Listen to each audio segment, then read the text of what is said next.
Sure, the cast of characters is a Dublin litany. Bang Bang, pray for us. Alfie Burden, pray for us. Flash Kavanagh, pray for us. Johnny Fortycoats, pray for us. Harry Lemon, pray for us. And of course, there were other characters, less colourful, but just as intent on their purpose. Like Mr. Roberts of Monsell's, the publishing company, who together with Mr. Faulkner, the printer, held up for a long time the publication of James Joyce's Dubliners. They were probably a little nervous of Billy Welch, better known to the more genteel citizens of our town as Archbishop William Walsh. But it didn't stop James Joyce writing his poems at a penny each. Ladies and gents, you are here assembled to hear why earth and heaven trembled, because of the black and sinister arts of an Irish writer in foreign parts. He sent me a book 10 years ago. I read it 100 times or so, backwards and forwards, down and up, through both ends of a telescope. I printed it all to the very last word. But by the mercy of the Lord, the darkness of my mind was rent, and I saw the writer's foul intent. I owe a duty to Ireland. I hold her honour in my hand. This lovely land that has always sent her writers and artists to banishment, and in the spirit of Irish fun has betrayed her own leaders one by one. 'Twas Irish humour, wet and dry, flung quicklime into Parnell's eye, and it's Irish brains that saved from doom the leaky barge of the Bishop of Rome. For everyone knows the Pope can't belch without the consent of Billy Welch. O Ireland, my first and only love, where Christ and Caesar are hand in glove. O lovely land where the shamrock grows, allow me, ladies, to blow me nose.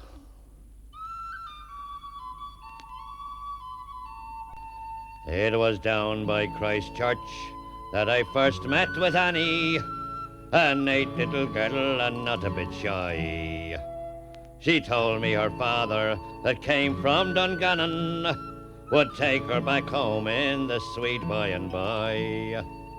And what's it to any man whether or no, whether I'm easy or whether I'm true? As I lifted her petticoat easy and slow, and I tied up me sleeve for to buckle her shoe. Oh, down along Thomas Street, down by the Liffey, the sunshine was gone and the evening grew dark. Along be Kingsbridge and be going a jiffy, me arms were around her beyond in the park. And what's it to any man whether or no, whether I'm easy or whether I'm true? As I lifted her petticoat easy and slow, and I tied up me sleeve for to buckle her shoe.